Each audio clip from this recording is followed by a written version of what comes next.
bersama. Sebelum memulai pembelajaran hari ini, marilah berdoa.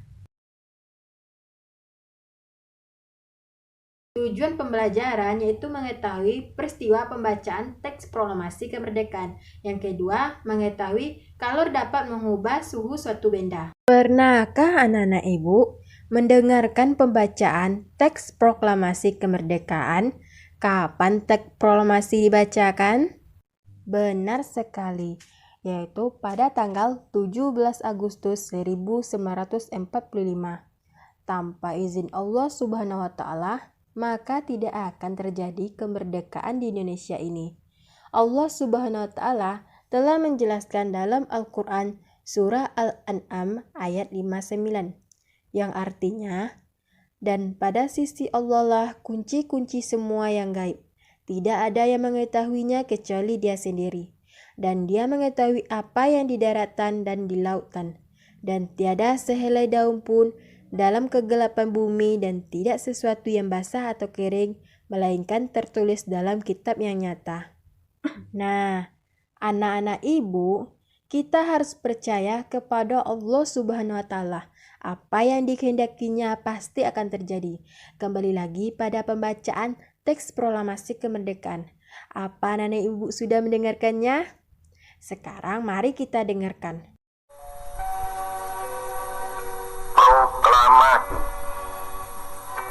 Kami, bangsa Indonesia, dengan ini menyatakan kemerdekaan Indonesia. Hal-hal yang mengenai pemindahan kekuasaan dan lain-lain diselenggarakan dengan cara saksama dan dalam tempo yang sesingkat-singkatnya. Jakarta, 17 Agustus 1945, atas nama bangsa Indonesia, Soekarno, Hatta.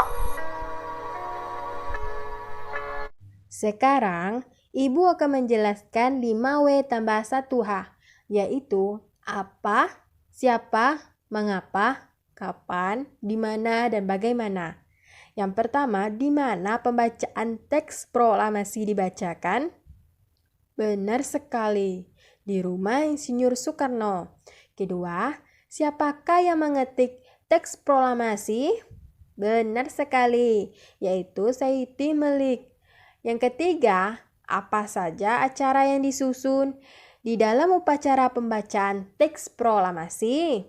Yang pertama yaitu pembacaan teks proklamasi. Yang kedua, pengibaran bendera merah putih. Yang ketiga, sambutan Wali Kota Suwiryo dan Dr. Muwardi. Pembacaan teks proklamasi dibacakan pada pukul 10 pagi waktu Indonesia Barat. Bagaimanakah anak-anak ibu? Masih peduli dengan lingkungan sekitar, cuaca, dan suhu? Jika intensitas sinar matahari tinggi, maka suhu udara juga tinggi. Sebaliknya, jika intensitas matahari rendah, maka suhu udara juga rendah. Kita harus bertanggung jawab menjaga lingkungan tetap bersih dan nyaman. Tentu merupakan kewajiban kita masing-masing. Hal tersebut berkaitan dengan perpindahan kalor secara radiasi dari sinar matahari. Kalor yang dimiliki benda bisa berubah-ubah karena kalor bisa berpindah dari suhu tinggi menuju suhu rendah. Perhatikan gambar berikut ini. Contoh pada kalor dapat mengubah suhu benda. Air panas memiliki suhu tinggi, air dingin memiliki suhu rendah. Apabila kedua air dicampur, campuran itu akan menghasilkan suhu baru. Suhu rendah akan meningkat karena menerima panas yang bersuhu tinggi. Sekianlah pembelajaran hari ini. Semoga bermanfaat untuk anak ibu-ibu semuanya. Tetap semangat belajarnya. Sekian, terima kasih. Assalamualaikum warahmatullahi wabarakatuh.